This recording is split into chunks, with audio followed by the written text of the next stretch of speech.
I think that Rachel Reeves should do the right thing and resign. Oh, good Lord. We've all lied on our CV. I think she just needs to fess up. It's not a question of lying on the CV, Nick. This is a case of deliberately misrepresenting your experience.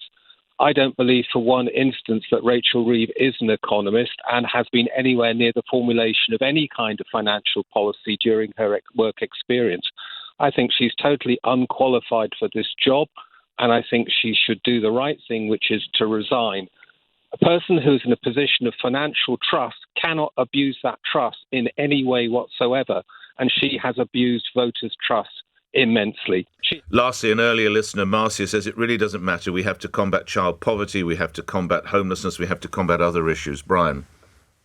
Of course we do, but let's have a Chancellor who is as good as her word and who can be taken at face value to tell the truth. A manufactured story out of nothing. Somebody who worked for Boris Johnson. I mean, that's something to scrub out of your CV, isn't it? That was the gentleman. Hang on a second. That was the gentleman that we spoke with, but there are plenty of other people who are writing or talking about this. He worked for Boris Johnson. No, but there are other people who express. Sorry. Parliament. Okay. Who cheated on his wife who had cancer with someone else. That is the person he wants to stand up for. No, okay. Can we move on? I hear what you say about that gentleman. Richard Holden, who is the Shadow Paymaster General, says this is serious. Standards in public life are upheld by rigorous accountability and then transparency. And the Conservatives have no right to say a thing about it after what they've done to the country for the last 14 years. No, you're not listening. Can we just move on? There's a politician called Richard. No, Marcia, please. There's a politician called Richard Holden. Forget about Boris Johnson. There's a politician called Richard Holden who says that this is incredibly serious because we need standards in public life that are upheld by rigorous accountability and transparency. I care about the children that are in poverty. I care about the people who can't pay their bills. I care about normal people in this country. That's what I care about. Right. You said, do we care about that? We don't care about that. But at least I'm bringing you back. So, okay. So it doesn't matter that the Chancellor can't get her numbers right. I do not care about a CV where you're saying that she worked in banking, but now she works for the bank. I don't care about that. Right. I care about. Do you care that she can't spell politicians' names correctly? Don't you? Do you care that she? No. Do you care that she can't spell names of politicians correctly?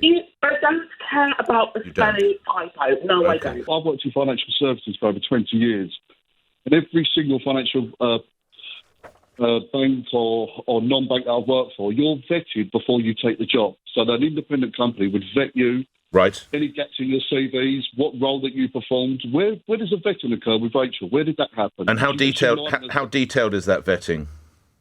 Oh, it can go back 20 years. Really? 30 years. It's your entire CV. So if there's any gaps in your CV for unemployment, they're checked. Where were you? What was you doing? Was you in the country? And your role would be vetted as well. So they want. So what's happened here? What do you imagine might have happened here then?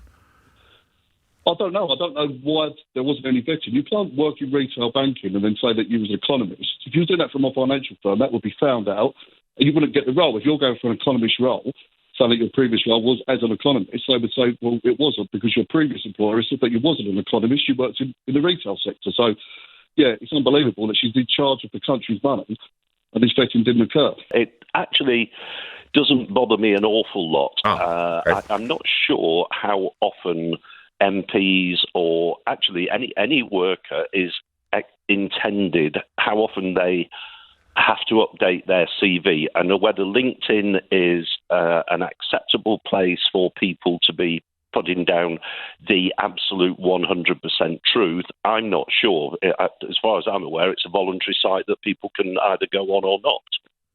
Yeah, but if you are a senior politician, if you do choose to go on there, you best tell the truth, no? Absolutely. But what I'm not quite sure is why it's taken. She was 5 years as the shadow Chancellor. Mm-hmm. I'm not sure why this story has come to light now. But can I just pick you up on one little thing where you go ahead? Then went on to quote Richard Holden. Now, Richard Holden, when we're talking about people with a bit of integrity, he was the chairman of the Conservative Party. He was. His constituency was going to disappear with the new boundaries. He then muscled his way in over and above the local Conservative Party to go and take over a constituency 300 miles from where he lives, and he managed to get in by 20 votes. So I'm not absolutely sure that Richard Holden is somebody that we should be holden to, if you don't mind the pun, in terms of integrity and the way that and whether we trust his voice either.